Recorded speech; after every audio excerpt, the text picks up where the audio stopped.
A new witness took the stand yesterday to start week 3 of the El Chapo trial, shedding light on the accused drug lord's life before the cartel and his rise to infamy. Former cartel member and close friend of Joaquin Guzman, I suspect no longer a close friend, but his name is Miguel Angel Martinez. He began his testimony with stories about Guzman's past. He outlined Guzman's beginnings as the head of a struggling startup drug business. He said Guzman entered the drug ring because of his extreme poverty, but didn't stay poor for long. Martinez is being heavily protected by the prosecution. No courtroom sketches are allowed. He is expected to continue his testimony today.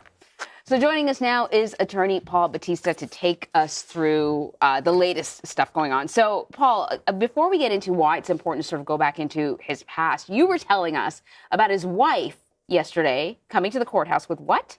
With her cell phone. She got into the courtroom with a cell phone. I can tell you that is the most extraordinary thing in the world.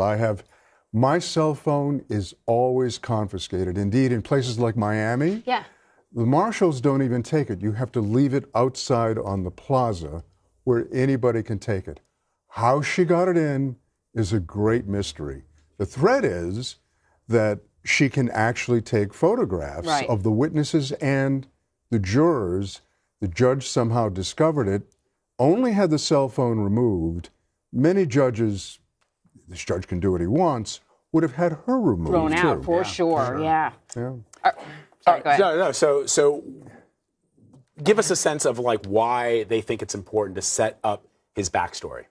Well, I think they're trying to tell a story here. We have to remember that every witness thus far, while they've all been very compelling, has not seen El Chapo for at least a decade. Mm-hmm. So they are telling a story of his remote background, which generally is not what you do. You focus on the crime of which the defendant is charged.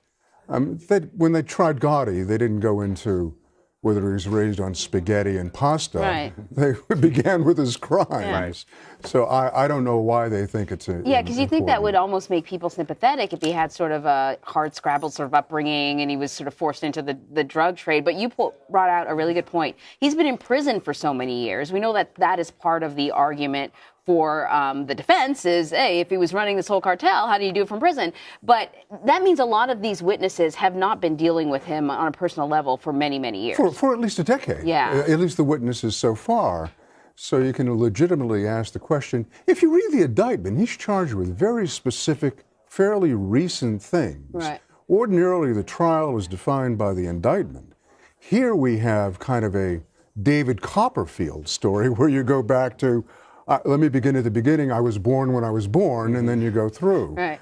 But yesterday's testimony by Mr. Martinez was fascinating, and I don't want to laugh. I really don't. But when he was referring to the early stages of the cartel, when El Chapo was allegedly arranging the importation of cocaine into the United States through airplanes, and referred to cocaine as shirts, jets as girlies. It was really very interesting testimony, but again, very remote. You know, you talked about the fact that El Chapo's wife was not tossed out of the courtroom for bringing in a cell phone. What do you make of the judge's behavior thus far?